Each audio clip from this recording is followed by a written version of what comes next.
Herkese merhabalar. Gonca'nın Mutfağı kanalıma hoş geldiniz. Bugün sizlere limonlu kek tarifim olacak.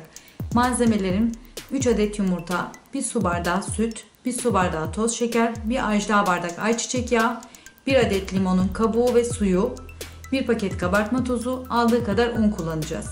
Yapacak, deneyecek olan herkese şimdiden afiyet olsun. Kanalıma abone olmayı unutmayın lütfen. Sağlıkla kalın, esenlikle kalın.